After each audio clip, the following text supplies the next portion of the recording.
Alright, welcome again sa Payo ng Dalawang Ungas. Here we go. I'm Musanti and here is Sisi with her baby. Okay. Alright, meron naman ho tayong sulat here from Taytay Rizal.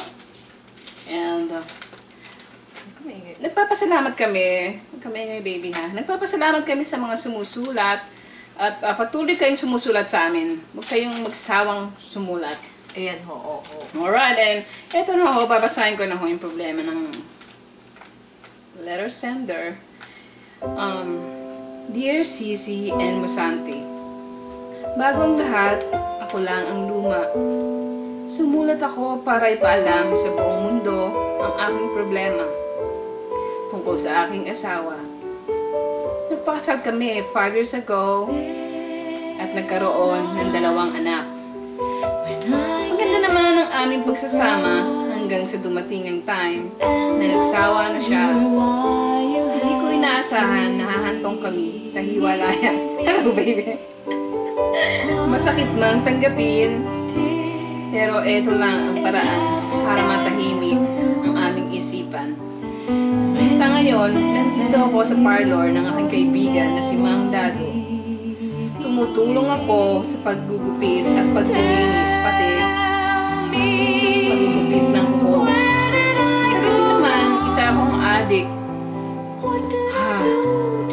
Nakakatakot ka naman. Aaminin ko na to para surprise. Huwag niyo lang ipagsasabi. Maasahan mo kami dyan. Hanggat nag-a-addict ako, naalala ko ang aking asawa at 2 anak. Minsan, pumapasok sa aking isip na magpakamatay na lang kung hindi ko na uli sila makakita at makakasama. Anong dapat kong gawin? Sana mapayuhan niyo ako sa aking problema. Now na. Wow, as in may now na. Now na. Nagmamahal, Sam, ang ungas ng country. Okay. Hindi ako maingay. Ayan, say hi muna to my baby, Musanti. Hello! This baby inutil. Baby inutil. Ayan.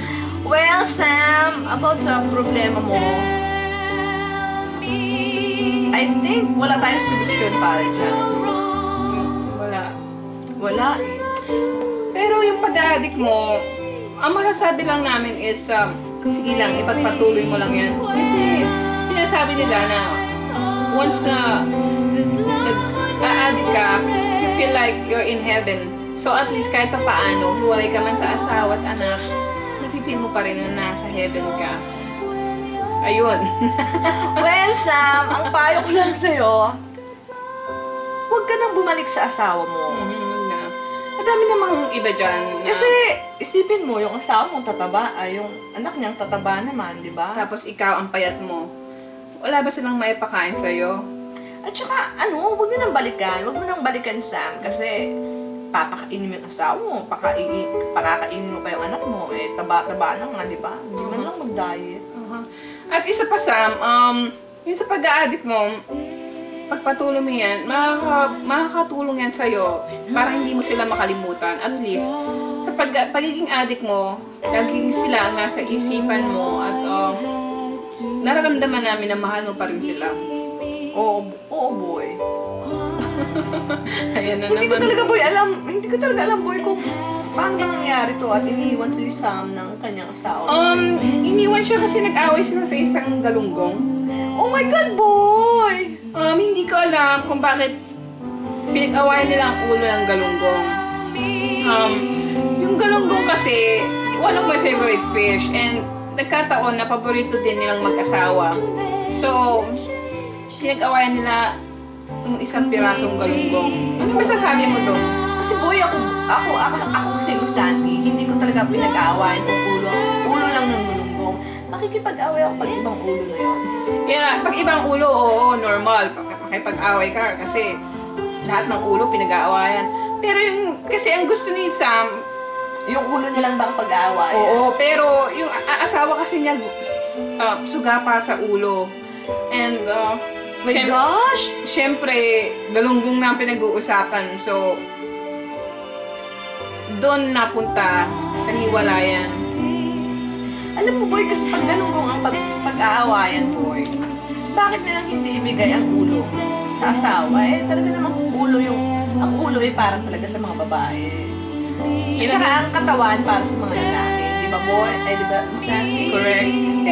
Pero syempre, ang kay Sam naman, naiintindihan ko si Sam kasi yung asawa niya lagi nakakatikim ng ulo. Siyempre, Inuulo ba siya lagi? sometimes naman, gusto rin niya makatikim ng ulo kahit paano. Kaya, Sam, keep up the good work. Mag-addict ka na lang habang buhay. Tutalan niya ka kila Mang Dado. Nagpa-parlor ka. Kumusta mo na lang kami kay Mang Dado. Oo, at saka Hello, Mang kila Dado. Mang Dado. Hello. Yung anak ko, yung baby ko, ang cute. Yun lang, Sam. At maraming salamat sa iyo sa iyong pagsulat. Sana sumulat ka ulit at mag-hit ka ng katol. Pag sumulat ka sa amin, dapat naka-drugs ka. Kasi alam mo, boy, hindi natin natanggap yung sulat ni Sam pag hindi siya naka-ano, boy, di ba, boy? Alright, thank you so much for watching and thank you so much for all the letter senders. Huwag kayong atubiling sumulat. We are here anytime for you guys. Kaya nga, katulad na nga ng sabi natin kay Ron, sulat na ng sulat hanggang matanggap namin ang sulat nyo. Pag walang resulta, Walang sulat. walang sulat. Sulat lang ang sulat. Alright guys, thank you so much and that's it for tonight. And stand by for our next letter. Yes, then say hi, baby! Bye! Bye! Ako na yung cam. Okay! Bye, guys!